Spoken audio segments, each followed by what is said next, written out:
भाई साहब, आज आमंत्रण आपको आया है प्राण प्रतिष्ठा का भगवान श्री राम जी के मंदिर से। कैसा महसूस कर रहे हैं आप उस आमंत्रण को प्राप्त करने के बाद?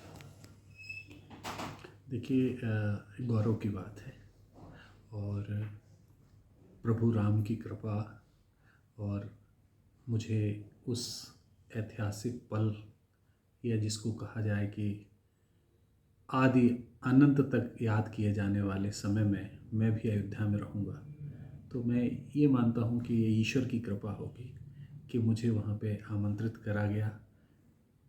जो भी वहाँ देखने को मिलेगा ना केवल मुझे याद रहेगा, बल्कि मैं ऐसा करूँगा कि उसको लिखूँगा भी, ताकि आने वाले दिनों में हमारी पीढ़ियाँ और समाज के लोग भी जान सकें कि हम गए थे और हमने क्या अनुभव किया।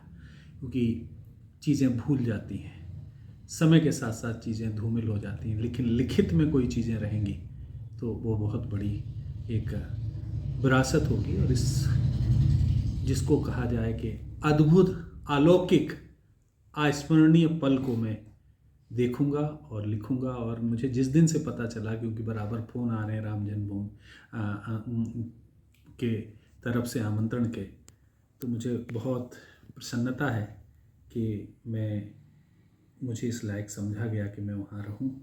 और इसके लिए मैं निश्चित तौर से ईश्वर की कितनी कृतज्ञता करूं, मुझे बहुत वो है। और संघ ने हमें इस लायक रखा। एक बार और भी परम आदरणीय संघ प्रमुख मोहन भागवत जी ने अपने उद्बोधन में देश के जो 200 लोगों के साथ बातचीत की थी, उसमें भी उन्होंने मुझे चुना था। इस बार भी इस आमंत्रण के लिए सबका की तरफ से मुझे ये जब खबर मिली कि आपको वहाँ रहना है, तो मैंने सारे काम छोड़ के और मैं वहाँ पहुँचने के लिए तैयार हो गया हूँ। और मैं समय से पहुँच के इस महत्वपूर्ण पल का साक्षी बनूंगा। राम मंदिर निर्माण एक 500 साल का एक लंबा प्रतीक्षा का समय है। क्या संदेश देना चाहते हैं युवा पीढ़ी को इसके माध्यम से, अब आप जब वो निर्माण हो रहा है? मैं ऐसे देखता हूँ, क्योंकि ये थॉट ऑफ राम है।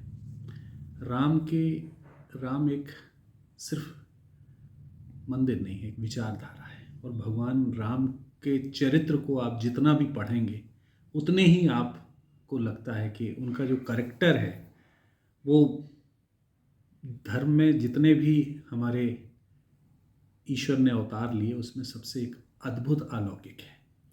मैं समझता हूँ कि उनके वहाँ स्थापित होने से ये पूरे दुनिया में सनातन और हिंदुत्व से भी ऊपर जो है वो ये है कि जब कोई समाज अपने को संपन्न कर लेता है, तो अपने आराध्य को वहाँ स्थापित करके, और मुझे लगता है कि युवाओं के लिए ये सबसे गौरव की बात है। और इसकी कोई कीमत किसी पार्टी, संगठन, उन सब से बहुत ऊपर है।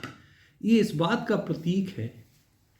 और मुझे लगता है कि पूरी दुनिया के लोग इससे एक सीख लेंगे, और भारत के नौजवानों को भी सीख लेना चाहिए कि जब हम सशक्त होते हैं और संगठित होते हैं और एक दिशा में आगे चलते हैं, तो निश्चित तौर से हम अपने गौरव को प्राप्त कर लेते हैं, अपने अतीत को प्राप्त कर लेते हैं। ये अतीत है कि जब 500 साल पहले और जिन जिन तरह के कामों से वहाँ पे विरोध रहा, एक एक छोटी छोटी चीज़ों के लिए, आज ये लगता है कि नहीं, भारत ने ना केवल इंफ्रास्ट्रक्चर में तरक्की की, बल्कि उन्होंने अपने आराध्य को भी स्थापित करने की कोशिश की और उनको सम्मान देके युग युगांतर तक एक नए इतिहास की शुरुआत हुई है।